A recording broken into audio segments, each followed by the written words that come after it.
Okay, as promised, I said I would do another factoring problem. And so here we go. I'm going to we're going to look at f of x is equal to x cubed minus 13x squared plus 59x minus 87. So here, if we look at the degree of the polynomial, we're looking at that first term, remember? And so since the degree is 3, then the first thing I know is that there's 3 roots, or zeros. All right, so I'm going to be looking for 3 zeros for this. The second thing that I can look at is Descartes' rule of signs. So if I look, you notice that the sign changes 1 from positive to negative to negative. So that's 1, 2, 3 times. So f of x changes signs 3 times. So that means that I have either 3 or 1 positive roots. If I look at f of negative x, then remember any of the odd x terms with odd exponents, they all change to something that's the negative of that. So I have negative x cubed minus 13x squared. This one stays the same because it's an even exponent.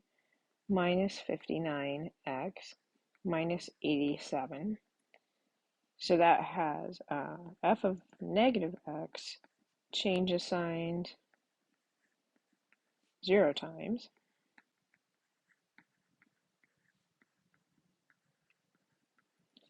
So that means it has 0 negative roots, which means if we look for our 3 roots, they're all going to be positive. Okay, so that's what we're looking for, is 3 positive roots here. So let's start by looking at our values for p and q. Remember, for p, I'm going to look at a aught, which here is 87. So my possible values for p are going to be plus or minus 1, plus or minus 3, plus or minus 29, and plus or minus 87. Those are all the factors of 87. If I'm looking at q, I want a sub n, the very first term, that coefficient. So here I'm looking at 1. So my q terms are pretty easy. They're just plus or minus 1. So if I look at my p over q possible values, which are all my real possible factors, I have plus or minus 1, plus or minus 3, plus or minus 29, and plus or minus 87, because all of those are really, it's really plus or minus 1 over 1, plus or minus 3 over 1, so p over q, plus or minus 29 over 1, and plus or minus 87 over 1. But since that first coefficient's just 1, we can just write them as the whole numbers. So now we're going to test. Like I said in class on Thursday, the best way to test is to substitute in to start off rather than doing our synthetic division or long division. So we're going to calculate f of 1 to start with. We know we only have to look at the positive roots, right? We don't need to look at the negative ones for this particular problem. So here I'm going to look at f of 1 is 1 minus 13 plus 59 minus 87. And that is going to be equal to a negative 42 if you plug that into your calculator. So that means that this is not one of the roots. So that means 1 is not a root, or a 0. Okay. So let's check 3. So if I look at f of 3, I have 3 cubed minus 13 times 3 squared plus 59 times 3 minus 87. And that's going to be equal to 27 minus 117 plus 177 minus 87, which should come out to be 0. That means that 3 is a root, or a 0. Okay, so we've identified a real root here, or a real 0. So what we want to do now is use synthetic division. We're going to again grab from up here, from our main, we have f of x. Here, we'll switch colors real quick. We have f of x is equal to x cubed minus 13x squared plus 59x minus 87. So what we're going to do is do synthetic division on this with 3 coming into it. I'm going to set it up like this. Here's my 3 is what I'm going to divide in with. I just take the coefficient in front of each term. So for my x cubed term, I have a 1. For my x squared term, I have a negative 13. For my x term, I have a 59. And for my very last term, I have a negative 87. So remember, I bring down my 1. 3 times 1 is 3. So I multiplied here by 3. Negative 13 plus 3 is negative 10. Then if I want to take 3 times negative 10, I get negative 30. So I'm going to end up with 29 here. 3 times 29, if you remember some of our factors up higher, is 87. So I'm going to end up with a remainder of 0, which is what we would expect. So if I look at what, let me erase this arrow here.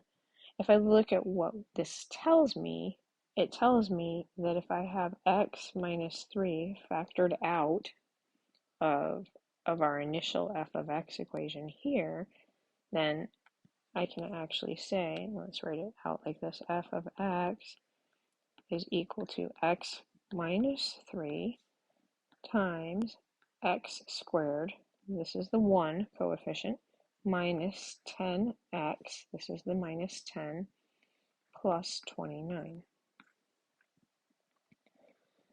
Once we get it down to a quadratic, we actually are looking pretty good.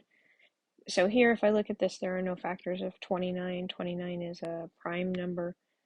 So what I'm going to go ahead and use is to factor it the rest of the way. I'm likely going to have complex roots. So I'm going to use the quadratic equation. So x equals negative b plus or minus the square root of b squared minus 4ac all over 2a. So if I substitute in there, I have negative of negative 10 plus or minus the square root of negative 10 squared minus 4 times a was 1 times c is 29 all over 2 times a is 1. So here I get 10 plus or minus the square root of 100. Be sure to be careful here. Make sure you put that negative sign inside. This is not all a negative number. Minus 4 times 29 is 116 all over 2 times 1. Well, which is just 2, so we'll just write it as a 2. So if I look at this, I have 10 plus or minus the square root of negative 16 all over 2. And if I split it into 2 fractions, I have 10 over 2 plus or minus the square root of 16 times the square root of negative 1 over 2, which is equal to 5 plus or minus 4i. Oops, wait, not all the way. I lost my 2, hold on. 4 over 2i, which is going to be 5 plus or minus 2i. I really want to put a fraction there. There we go. Let's try this one more time. 2i. There we go. So my 3 roots are going to be x equal to 3, x equals 5 plus 2i. Note that's positive. And x equals 5 minus 2i, also positive. This is really similar to the one that you had in problem 1. If I wanted to write this as a fully factored function, I would have f of x is equal to x minus 3 times x minus 5 plus 2i times x minus 5 minus 2i. And that this would be my fully factored form of the function.